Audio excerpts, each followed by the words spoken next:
हमने इस देश में नई नीति लाए, शिक्षा नीति लाए, जो नौजवान हैं उसे हम बढ़ाना चाहते हैं। रोटी रोजी बिना आज युवा बेहद परेशान है, सर्विस नहीं है, रोटी रोजी नहीं है। तो हमारा ये मानना है जब नौजवान अपनी अच्छी तरह से जिम्मेदारी निभाता है, जब उसे रोटी रोजी भरपेट मिलती है। आज ना यहाँ व्यापार है, ना रोटी रोजी है, ना मजदूरी है, ना उद्योग धंधे हैं, चारों तरफ से चौपट है। और तो और जो आज समाज के बहुत सारे हमारे मजदूर, व्यापारी, किसान सब बेहाल हैं, सब परेशान हैं और इस पार्टी से जो वर्तमान सत्ता में है इससे निजात चाहते हैं।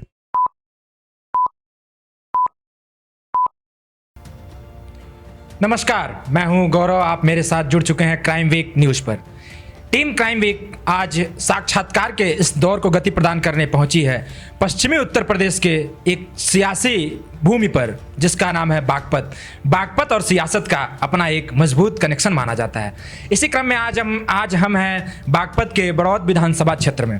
हमारे साथ हैं राकेश शर्मा जी जो कि कांग्रेस पार्टी से ताल्लुकात रखते हैं। वहीं हमारे साथ एक और मेहमान घनश्याम शर्मा जी जो कि वरिष्ठ कांग्रेस नेता रहे हैं, वर्तमान समय में अनुशासन समिति से जुड़े हुए हैं।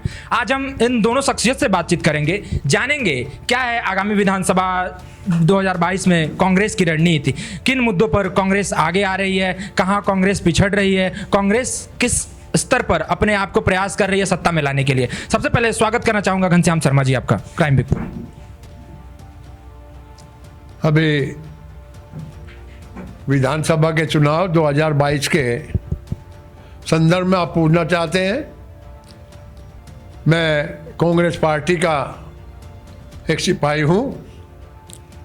उसी रूप में मैं आपको बताना चाहता हूं कि हमारा जो चुनाव आने वाला है इसमें हमारी पार्टी ने, हमारी नेता प्रियंका गांधी जी ने जो नारा दिया है, मैं लड़की हूं, लड़ सकती हूं, इसमें बड़ा दम है।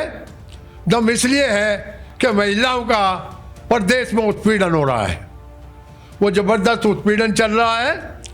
महिलाओं की तरफ कोई गौर नहीं की गई। जो सत्तारूढ़ दल है उसे तो केवल अपने वोट छीनने से, झपटने से, किस तरह से वोट मिले, लोभ लालच करने से, इसके अलावा और कोई काम नहीं है। सत्तारूढ़ दल का कहना है महिला सशक्तिकरण पे हमने बहुत काम किए हैं और प्रदेश की महिलाएं हमारे साथ हैं। वहीं प्रियंका गांधी कह रही हैं लड़की हूं, लड़ सकती हूं। क्या लगता है कारगर साबित होगा? देखिए, इन्होंने काम किया। हाथरस में एक लड़की की हत्या हुई और रात को 2 बजे उसका दाह संस्कार कर दिया गया, जिसमें सरकार का बहुत बड़ा हाथ रहा।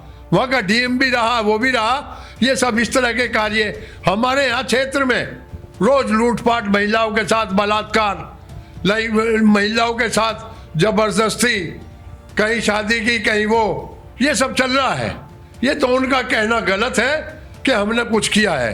अगर उन्होंने किया है तो उत्पीड़न को बढ़ावा दिया है, महिलाओं को उत्पीड़न को, महिलाओं की बात कोई सुनने को यहाँ तैयार नहीं। बात हुई महिला सुरक्षा की, अब बात करेंगे वर्तमान जो सिनेरियो है, करंट सिनेरियो पे अगर बात करें तो कांग्रेस अपनी सियासी भूमि कहीं ना कहीं खोती नजर आ रही है। वर्ष 2017 विधानसभा की अगर याद करें तो कांग्रेस और सपा ने गठबंधन किया था। गठबंधन में कांग्रेस को महज 7 सीटें मिली थी। 403 विधानसभा सीटों में आप 7 सीटों पर सिमट गए। ऐसे में क्या लगता है वर्ष 22 में क्या रहेगा, कैसे आप इसको देखते हैं? जैसा आपने 17 की बात अभी बताई, गठबंधन की, सपा से गठबंधन हुआ, लेकिन वो गठबंधन को सपा के द्वारा सही रूप नहीं दिया गया। कांग्रेसियों ने तो सही रूप दिया, कांग्रेसियों ने तो डट के उनका समर्थन किया, तन मन धन से समर्थन किया। लेकिन सपा ने कांग्रेस को बहुत हल्के में लिया और कांग्रेस को आगे बढ़ाना नहीं चाहा। ये कांग्रेस समर्थन में कमजोर हुई है। जब जब हमारा गठबंधन हुआ तब तब कांग्रेस कमजोर होती चली गई। पहले तो यहाँ का कांग्रेस का ही कैंडिडेट जीतते थे। हमारे महेश शर्मा जी 80 में जीते, 84 में कोका भमी जीते, इसी क्रम में चलते चले गए। और ये यहाँ कांग्रेस की जीत होती रही। जब कांग्रेस अकेले लड़ती है तो मजबूती से लड़ती है, ऐसा कहना है घनश्याम शर्मा जी का। अब बात करेंगे राकेश शर्मा जी से, जो वर्तमान में बागपत के बड़ौद विधानसभा क्षेत्र से दावेदारी प्रस्तुत कर रहे हैं विधानसभा के लिए। ऐसे में स्थानीय मुद्दे क्या है, किन मुद्दों पर तैयारी है? क्या लगता है कि हाँ, वर्तमान में जो यहाँ से विधायक है, स्थानीय विधायक हैं मलिक जी, उनको ये मात दे पाएंगे? और अगर मात दे पाएंगे तो कैसे मात दे पाएंगे? इन रणनीतियों पर चर्चा होगी राकेश शर्मा जी से।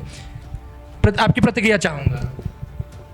आप ये भली बात ही समझते हैं, हमारी जो पार्टी है बहुत पुरानी पार्टी है, 125-35 वर्ष पुरानी जी पार्टी। बिल्कुल, 85 के बाद से 1885 के बाद से भारतीय राष्ट्रीय कांग्रेस चलन में है। हमने इस देश में नई नीति लाए, शिक्षा नीति लाए, जो नौजवान हैं उसे हम बढ़ाना चाहते हैं।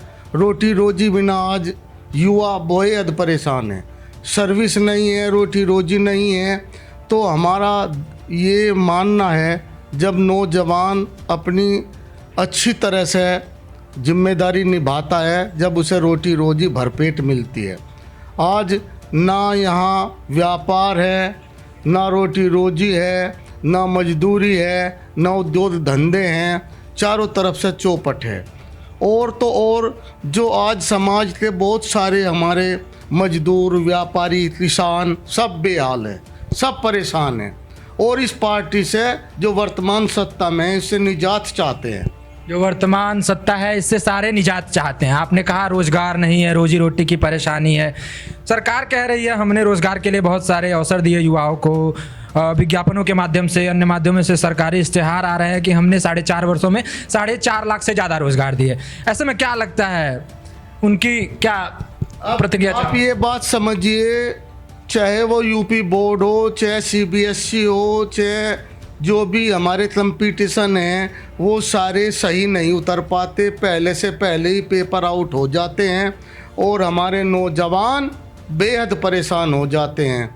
जो वर्ष भर आशा सजोए रहता है अपने दिलों में कि आने वाले समय में मुझे ये चीज़ बनना है, और वो परीक्षा देते हैं, परंतु शासन प्रशासन में इतनी लापरवाही है, वो परीक्षा नहीं हो पाती और हमारा नौजवान हताश और निराश होता जा रहा है। नौजवान हताश और निराश होता जा रहा है। वहीं पेपर लीक और स्थानीय जो प्रशासन है, इस पर जुड़े मुद्दों पर भी राकेश शर्मा जी ने प्रश्न उठाया है। अब बात करेंगे घनश्याम शर्मा जी से, जो कि वरिष्ठ नेता रहे हैं, ऐसे में बातचीत इनसे बनती है। एक तरह से देखें तो नेतृत्व को लेकर भारतीय राष्ट्रीय कांग्रेस में प्रश्न उठता सा रहता है। कहीं ना कहीं कुछ ऐसे भी नेता हैं जो आपके नेतृत्व से थोड़ा सा असहमत रहते हैं कि हाँ, यहाँ नेतृत्व को लेकर प्रश्न उठ रहे हैं। कुछ लोग खुलकर सामने आते हैं, कुछ लोग उनके पीछे रहते हैं। ऐसे में क्या क्या कहना चाहेंगे आप नेतृत्व को लेकर? जो स्वार्थी लोग हैं उनकी तो आदत है, स्वार्थी लोगों की आदत है नेतृत्व को लेकर प्रश्न उठाना। हाँ, प्रश्न उठाते हैं तो वो अच्छी बात हम अनुशासन में नहीं मानते। अनुशासित पार्टी में को जो सिपाही है, अगर हमारे कप्तान का आदेश हो जाता है कि यहाँ अग्नि है, आग है, इसमें कूदना है, तो हमारा फर्ज है, हम पार्टी के सिपाही है कि हम उसमें कूद जाएं। परंतु जो असमर्थ है, लोग कुछ करना नहीं चाहते, उनके बस की कुछ बात नहीं है, वो सिवाय इस बात के क्या विश्वास करते हैं। मतलब सीधे शब्दों में कहें तो परिवार का मुखिया जो कहा उसको हमें फॉलो करना है। अगर हम नहीं करते हैं तो हम स्वार्थी नेचर के कुछ लोग हैं जो उसको फॉलो नहीं करते हैं। चीजें गलत हैं ये। हाँ, वो अनुशासनहीनता है। 89 के बाद से कांग्रेस लगातार उत्तर प्रदेश की अगर बात करें, चूंकि हम बात उत्तर प्रदेश पर कर रहे हैं, उत्तर प्रदेश विधानसभा चुनाव की बात हो रही है, तो हमने देखा 89 के बाद से लगातार प्रदेश में कांग्रेस की स्थिति घटती रही। एक तरह से देखें तो 89, 91 फिर बसपा के साथ आती है, फिर वो अकेले होकर चुनाव लड़ती है, फिर वो सपा के साथ जाती है, और वर्तमान समय में प्रियंका गांधी बुंदेलखंड के दौरे पर थी, जहां उन्होंने ऐलान किया कि कांग्रेस पार्टी अकेले चुनाव लड़ेगी। ऐसे में क्या लगता है, जो सियासी पृष्ठभूमि कमजोर पड़ी है उसमें जान देने का काम करेंगी प्रियंका गांधी? जैसा कि आपने 89 के बाद की बात का इतिहास दोहराया, हमारा मानना यह है कि गठबंधन में हमारी पार्टी कमजोर हुई, कमजोर होती चली गई। कांग्रेस का कार्यकर्ता दूसरी पार्टी से जुड़ता चला गया और हमारी पार्टी से हटता रहा। उन्होंने प्रलोभन दिया या कुछ भी दिया, अब कमजोर होने की वजह से आज पार्टी की ये स्थिति है।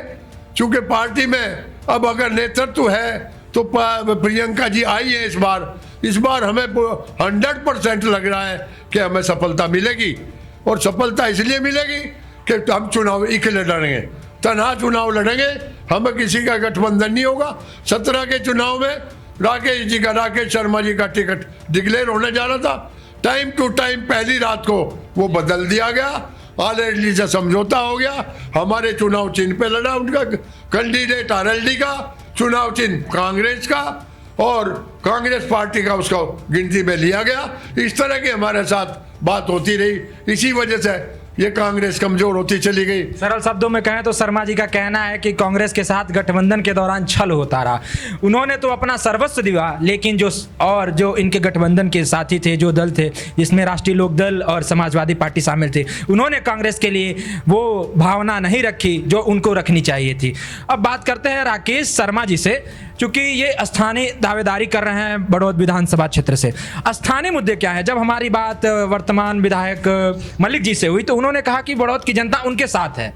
ऐसे में क्या लगता है आपको, किन मुद्दों पर आगामी तैयारी होगी? आप अच्छी तरह स्थानीय मुद्दों की बात मैं करूं, स्थानीय मुद्दे ही मैं आपसे बता रहा हूँ। आप अच्छी तरह जानते हैं हमारा क्षेत्र में जो किसान हैं सबसे ज़्यादा हैं, और वे जब इस हाल में हैं, इतिहास में इतना बड़ा आंदोलन पहली बार हुआ, इतने लंबे समय धरना प्रदर्शन आंदोलन चला, परंतु जो शासन में और सत्ता में बैठे हुए हैं उन्होंने पता भी नहीं लिया। और लास्ट में जो वहाँ मौतें हुई हैं, मौतों पर भी उन्होंने सम्मानपूर्व जो उन्हें श्रद्धांजलि देने वाली बात होनी चाहिए थी वो भी नहीं हुई।